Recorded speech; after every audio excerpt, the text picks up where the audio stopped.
Story 1.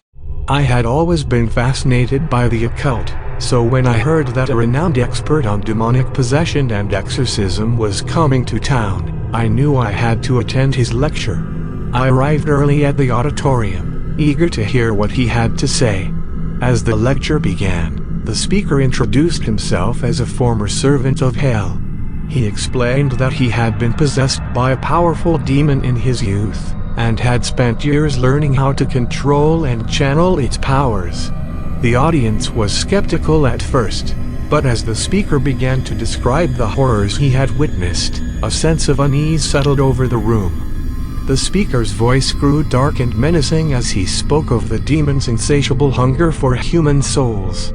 He described how it would enter a person's body, slowly consuming their life force until they were nothing more than a hollow shell. He spoke of the screams and wails of the possessed, and how they would beg for death to release them from their torment. As he spoke, I felt a chill run down my spine. His eyes seemed to glow with an otherworldly light, and his voice echoed in my mind long after he had finished speaking. After the lecture, I approached the speaker to ask him some questions. But as I drew closer, I noticed something strange about his appearance. His skin was an unnatural shade of gray, and his eyes were a deep, soulless black. Suddenly, he turned to me and spoke in a voice that was not his own. It was a guttural, inhuman growl that seemed to come from the depths of hell itself. "Join us," he said, extending a gnarled hand towards me. "You have been chosen." I stumbled back in terror, but I could feel his grip tightening around my soul. I knew that if I didn't act quickly, I would be lost forever. With all the strength I could muster, I broke free from his grasp and fled the auditorium. But as I ran, I could hear the sound of hundreds of demonic voices whispering in my ear, urging me to join them in their endless quest for power and destruction. I never forgot the terror I felt that night, and I knew that the forces of hell would never stop trying to claim my soul. But I also knew that I had the strength to resist them, as long as I never forgot the horrors I had witnessed. Story 2. The story began with a young couple who went on a Valentine's Day date to an abandoned carnival. As they explored the empty rides and games, they stumbled upon a fortune teller's tent. The fortune teller was a mysterious woman who promised to grant their greatest desire. The couple was skeptical but agreed to her offer. As the story progressed, the couple's deepest fears and desires were twisted into a nightmare. The fortune teller's magic had sinister intentions, and the couple found themselves in a deadly game of love and war. To make this story even scarier, I decided to amplify the atmosphere of dread and suspense.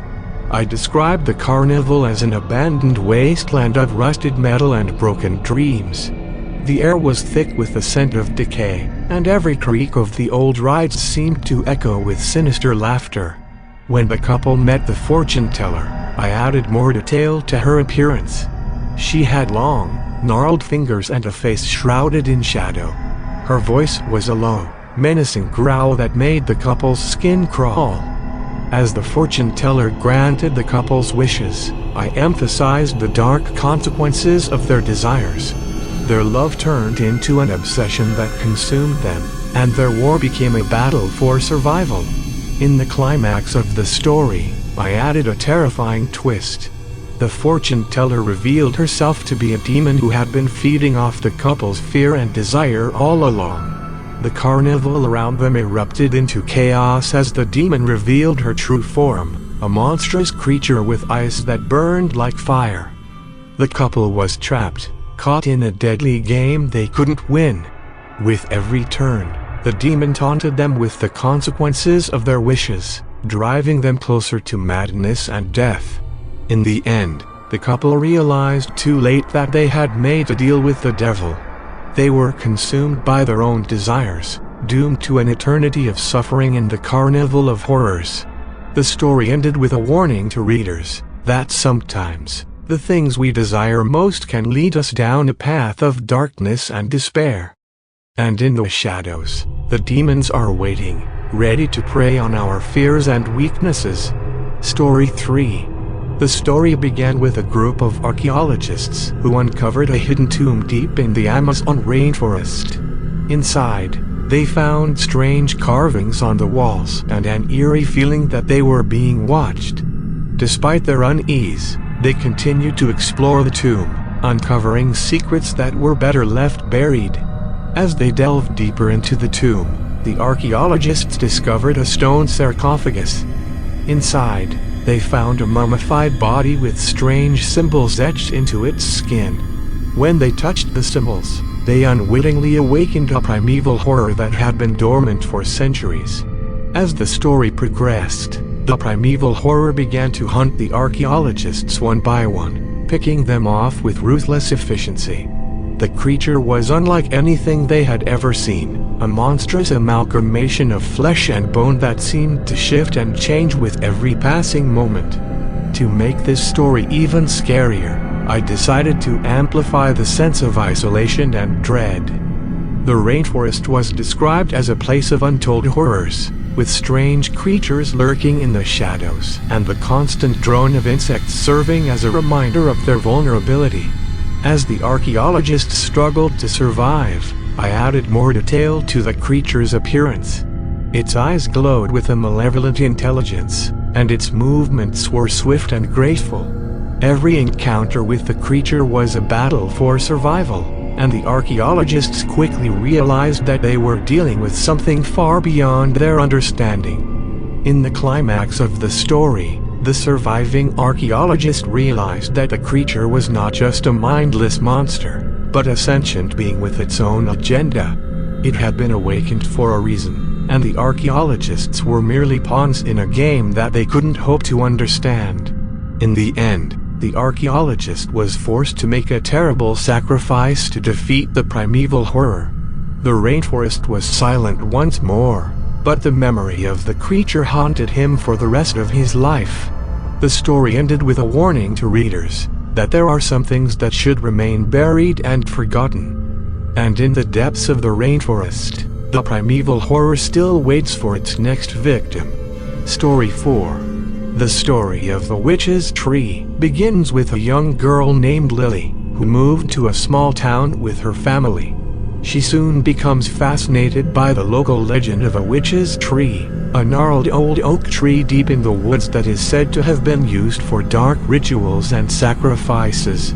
Despite warnings from the townspeople to stay away from the witch's tree, Lily can't resist the lure of the forbidden. She convinces her friends to accompany her into the woods to find the tree, but things quickly take a dark turn. As they approach the tree, they feel an overwhelming sense of dread and hear strange whispers on the wind. The tree seems to twist and contort as if it's alive, and the air around them grows colder and thicker. Suddenly, Lily's friends begin to disappear one by one. They hear their screams echoing through the woods, but when they turn to look, there's no one there. Lily realizes too late that the legend of the witch's tree was all too real, and that they are in grave danger. As she tries to flee, she feels a hand grab her ankle and pull her to the ground. She looks up and sees the twisted face of an old crone, a witch with eyes that seem to glow with an otherworldly light. The witch cackles and reveals that she and her coven have been waiting for someone to stumble upon their tree, someone to sacrifice to their dark gods. Lily realizes with horror that she and her friends were never meant to leave the woods alive. The witches circle around her, chanting in a language she can't understand. Lily feels a sharp pain in her chest as a sacrificial blade pierces her skin. She tries to scream, but the sound is choked off in her throat. As she slips into unconsciousness, she hears the witch whisper in her ear, "We have waited for you, little one. Your sacrifice will please our gods, and the witch's tree will remain forevermore." The story ends with the townspeople finding Lily's lifeless body in the woods, her friends nowhere to be found. The legend of the witch's tree lives on, a warning to all who would dare to seek out the dark secrets of the forest. seek out the dark secrets of the forest.